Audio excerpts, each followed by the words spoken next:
Hello friends, welcome to JNC. Friends, इस video में हम फंडामेंटल ऑफ केमिस्ट्री के under basic of atomic theory के कुछ पॉइंट्स देखेंगे। तो फ्रेंड्स, जो फर्स्ट पॉइंट है वो ये कहता है कि मैटर कंसिस्ट और is composite of small particles and spacing among them called व्योम। व्योम का मतलब होता है स्पेस, है ना। परफेक्ट और एब्सोल्यूट एम्प्टीनेस को व्योम कहते हैं। तो जो मैटर है वो किसका बना हुआ होता है? पार्टिकल्स का और व्योम का। जैसे कि मैं इसको ऐसे ड्रॉ करूँ, चार मैंने एटम बनाए ऐसे ऐसे, तो ये जो बीच में स्पेस रह जा रहा है उसको हम क्या बोलेंगे? व्योम बोलेंगे। इसमें भी कुछ पाया जाता है, उसके बारे में आगे बात करेंगे। तो ये फर्स्ट पॉइंट हो गया। सेकेंड पॉइंट की अगर बात करें तो in any sample of pure और impure element all the atoms are unique because of non identicality of subatomic particles. तो ये पॉइंट कह रहा है कि किसी भी सैंपल में, जो कि प्योर हो चाहे इम्प्योर हो, जितने भी एटम हैं वो सारे यूनिक होते हैं। ऐसा इसलिए होता है क्योंकि जो सब एटॉमिक पार्टिकल्स होते हैं उन एटम में वो नॉन आइडेंटिकल होते हैं। तो सेकंड पॉइंट ये हो गया। थर्ड पॉइंट की अगर बात करें तो ये कह रहा है व्हेन टू प्योर सैंपल्स, है ना, डिफरेंट जो कि हैं, are combined to form compound, new and more complex sample is formed. Atoms remain intact unless specific conditions is created by some mean. तो ये कह रहा है कि जब दो प्योर सैंपल को कंबाइन किया जाता है एक कंपाउंड बनाने के लिए, और ये दो प्योर सैंपल कैसे होने चाहिए? डिफरेंट होने चाहिए। कंपाउंड बनाने के लिए कंबाइन किया जाता है तो नए और भी ज़्यादा कॉम्प्लेक्स सैंपल बनते हैं। और जो उनके एटम्स रहते हैं, है ना, इन जो प्योर सैंपल्स के जो एटम होंगे वो इंटैक्ट रहेंगे। कब तक?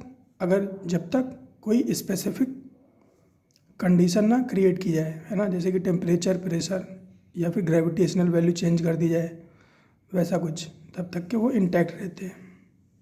फोर्थ पॉइंट क्या है? फोर्थ पॉइंट कहता है atom can be destroyed completely but that will produce extremely dangerous amount of energy, so one atom can never be destroyed completely, something will definitely stop it. तो ये कह रहा है कि जो एटम है उसको कम्प्लीटली डिस्ट्रॉय किया जा सकता है ना, बट लेकिन उससे क्या होगा? Extremely dangerous amount of energy produce होगी, जो कि नेचर अलाउ नहीं करती है ना। हमें नेचुरल लॉज के अकॉर्डिंग ही रहना पड़ता है। तो नेचर जो है किसी भी एटम को कंप्लीट डिस्ट्रक्शन जो है अलाउ नहीं करती है। So one atom can never be destroyed completely. तो हम चाह के भी कोई किसी एक एटम को कम्प्लीटली डिस्ट्रॉय नहीं कर सकते हैं। डेफिनेटली कोई ना कोई चीज़ उसे रोक लेगी। फिफ्थ पॉइंट क्या है? फिफ्थ पॉइंट है कि two electron, two proton and two neutron can never collide.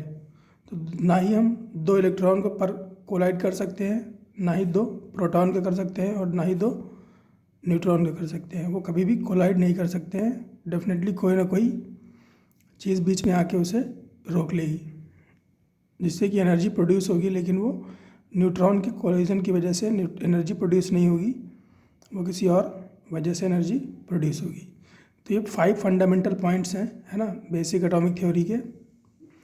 इसके बाद ये जो मैंने यहाँ पे बोला था कि extremely dangerous amount of energy produce होगी, ये कैसे होता है इसके बारे में थोड़ा सा डिटेल में देखते हैं।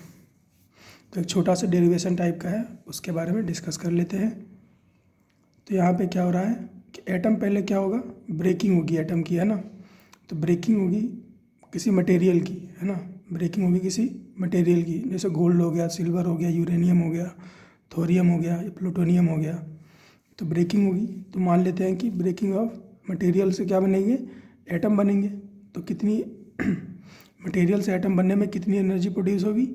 Capital E amount of energy produce हुई। उसके बाद क्या होगा? उसके बाद होगा इसका डिफ्रेंशिएशन। किसका? ये जो एटम्स हैं, हर एक एटम का डिफ्रेंशिएशन होगा। जब डिफ्रेंशिएशन होगा तो एटम किस में ब्रेक होगा? सब एटम में ब्रेक होगा, है ना। और इस सब एटम्स में जब ये ब्रेक होगा, ठीक है, तब कितनी एनर्जी प्रोड्यूस होगी? ई एनर्जी तो पहले से प्रोड्यूस हो चुकी है, अब m amount of energy produce हुई, तो टोटल एनर्जी कितनी हो गई? एम इंटू ई, है ना। इसके बाद क्या होगा? ब्रेकिंग हो गई, डिफ्रेंशिएशन हो गया, अब डिसइंटीग्रेशन होगा, है ना। अब ये जो सब एटम है ये डिसइंटीग्रेट होंगे। तो जो सब एटम किस में डिसइंटीग्रेट होगा? स्मॉल एन सब एटम में डिसइंटीग्रेट होगा, तब कितनी एनर्जी प्रोड्यूस होगी? N into m into capital E, इतनी एनर्जी प्रोड्यूस होगी। उसके बाद एन जो सब एटम है तो वो किस में डिसइंटीग्रेट होंगे? एन टाइम्स डिसइंटीग्रेशन होगा इनका, तो क्या होगा? एन सब एटम किस में डिसइंटीग्रेट होंगे? एन स्क्वायर सब एटम में, है ना। इसी तरह से एन स्क्वायर डिसइंटीग्रेशन किस में होगा? N square to n to power 4 sub atom में, यहाँ से फिर कुछ एनर्जी प्रोड्यूस होगी। इसी तरह से n to power 4, n to power 8, n to power 16 और एन टू पावर इन्फिनिटी, है ना। ये किस में डिसइंटीग्रेट होगा?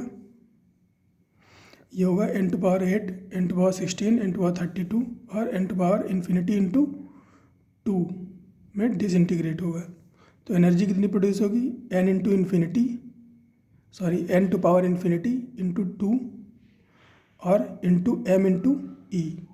तो इतनी एनर्जी जो है प्रोड्यूस होगी अगर किसी मटेरियल को कंप्लीटली डिसइंटीग्रेट किया जाए। तो if E is the energy produced after breaking 1 mole of any sample, है ना। यहाँ पर जो मैंने मटेरियल बोला था, अगर मैं उसका 1 मोल लूँ और उसमें बोलूँ कि capital E amount of energy produce हो रही है, then energy associated with 1 mole of any material कितनी होगी? स्मॉल ई से रिप्रेजेंट करेंगे तो होगी n to power infinity into 2 into small m into capital E. Small m मैंने क्या था वो मैंने बताया था कि जब एटम सब एटम में ब्रेक होता है, ठीक है, तो कितनी एनर्जी प्रोड्यूस हुई? एम इंटू ई। तो वहाँ पे जो एम है वही वाला यहाँ पे एम है, और ये कैसे आया है? ये डिसइंटीग्रेशन की वजह से फैक्टर आया है। तो इतनी एनर्जी जो है प्रोड्यूस होगी। एम क्या है? यूनिक वैल्यू है फॉर एनी एटम। ई क्या है? Energy produce from breaking of atom to sub atom. तो ये फंडामेंटल था। इसमें अभी कुछ पॉइंट्स और हैं, वो भी हम देख लेते हैं। जैसे कि एक चीज़ होती है प्रिसीजन, है ना, एक चीज़ होती है प्रिसीजन और एक चीज़ होती है एक्यूरेसी। तो प्रिसीजन का मतलब होता है टुगेदरनेस, है ना, टुगेदरनेस। और टुगेदरनेस को हम कैसे डिफाइन करेंगे? Density of most correlated values, है ना। मोस्ट कोरिलेटेड का मतलब होता है कि जिनके बीच संबंध ज़्यादा अच्छा हो, है ना, क्लोजनेस। तो टुगेदरनेस का मतलब हो गया density of most correlated values of repeated measurement. जैसे कि मैंने एक बार मेजरमेंट ली तो वैल्यू आई 0.25, उसके बाद मैंने वैल्यू दोबारा से ली तो आई वैल्यू 0.26, तीसरी बार ली तो वैल्यू आई 0.27। तो ये जो तीनों वैल्यूज़ हैं 27, 25 और 26, ये हाईली कोरिलेटेड है। रादर अगर मैं 0.29 लूँ और उसका कोरिलेशन निकालूँ 0.25 से, तो वो ज़्यादा आएगा, क्योंकि डिफरेंस कितना है? 4 का डिफरेंस है, यहाँ पर 1 का डिफरेंस है। तो मोस्ट कोरिलेटेड वैल्यूज़ जो होंगी उनकी वजह से हमें क्या मिलेगा? प्रिसीजन बेटर मिलेगा। तो ये हो गई प्रिसीजन के बाद। इसके बाद बात आती है एक्यूरेसी की। तो एक्यूरेसी क्या होती है? एक्यूरेसी होती है क्लोजनेस विद ट्रू वैल्यू, है ना, क्लोजनेस विद ट्रू वैल्यू। यहाँ पर क्या था? क्लोजनेस विद सेंट्रल वैल्यू, है ना, सेंट्रल वैल्यू के साथ क्लोजनेस नहीं चेक कर रहे थे, यहाँ पे हम ट्रू वैल्यू के साथ चेक कर रहे होते हैं। जैसे कि यहाँ पर ये आ रहा था 0.25, लेकिन ट्रू वैल्यू क्या रही होगी? मान लेते हैं कि 0.24 रही होगी। तो जब एक्यूरेट होगा, है ना, और 0.24 ट्रू वैल्यू है, तो क्या होगा कि हमारा जो आंसर आएगा वो आएगा 0.22 या फिर 0.23। तो हम कहेंगे कि एक्यूरेसी अच्छी है।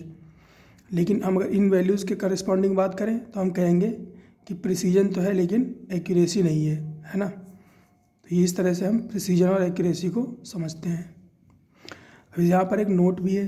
नोट ये है कि if you maintain symmetry it will produce most precise and accurate value. अगर हम सिमेट्री मेंटेन करके चले, है ना, डेटा को लिखने में या कंप्यूटर में फीड करने में, तो क्या करेगा कंप्यूटर, बेटर रिजल्ट प्रोड्यूस करेगा। जैसे कि अगर मैं एक इनपुट देता हूँ 00.6234, है ना, तो इससे जो कंप्यूटर का रिजल्ट आएगा वो प्रोड्यूस होगा लेस प्रिसाइज और लेस एक्यूरेट। लेकिन अगर मैं इनपुट दूँ 0000.6234, तो ये हमें बेटर प्रिसाइज और बेटर एक्यूरेट रिजल्ट प्रोड्यूस करके देगा कंप्यूटर में। तो एक ये बात हो गई। इसके अलावा एक चीज़ होती है सिग्निफिकेंट फिगर, है ना, सिग्निफिकेंट फिगर। तो फ्रेंड्स ये बहुत पुराना कॉन्सेप्ट हो गया है, इसका कोई ज़्यादा यूज़ नहीं है।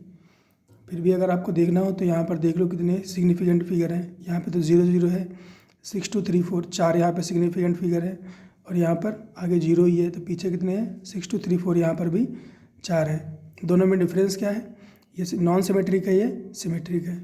और सिग्निफिकेंट फिगर क्या है, दोनों में ही 4 है।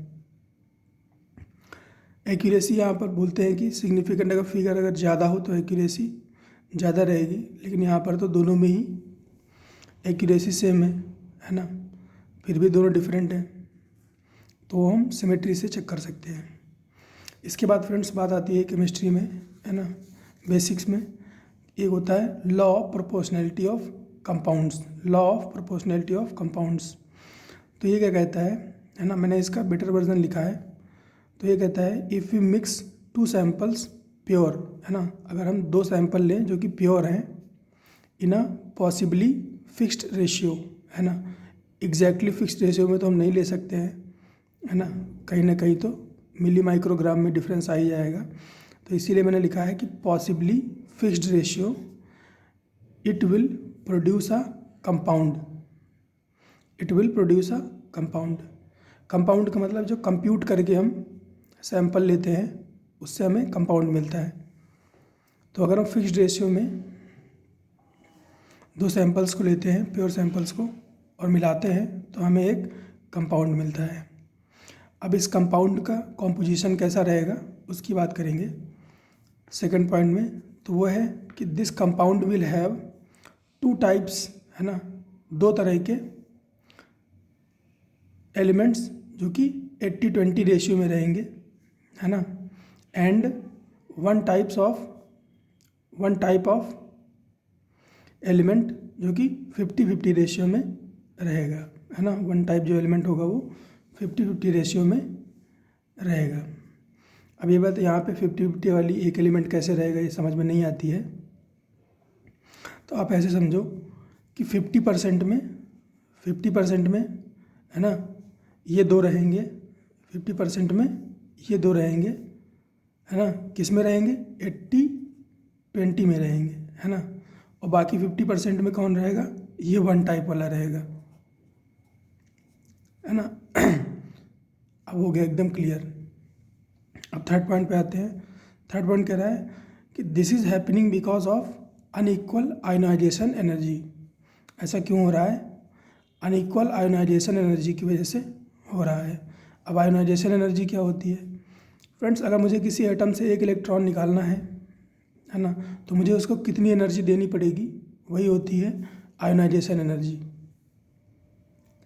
तो अगर एक एटम है जिसकी आयोनाइजेशन एनर्जी क्या है 1 है, IE1 है, और दूसरा एटम है जिसकी आयोनाइजेशन एनर्जी क्या है IE2 है।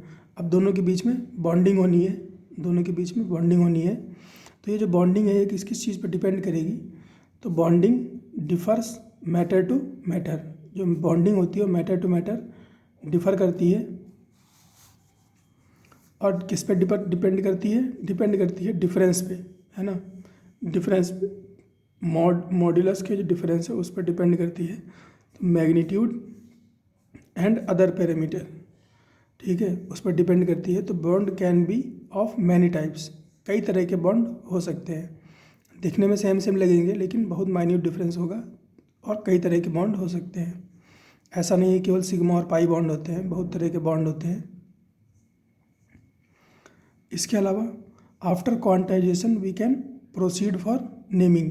तो जो बॉन्ड्स हैं, है ना, अगर उनकी हम स्ट्रेंथ को क्वांटाइज करें, उसके बाद हम उसको उनकी नेमिंग कर सकते हैं। अब मेज़र कैसे करेंगे वो आपके बस की मतलब अभी आपके सिलेबस की चीज़ नहीं है ना, वो डीप एटॉमिक फिजिक्स में आता है।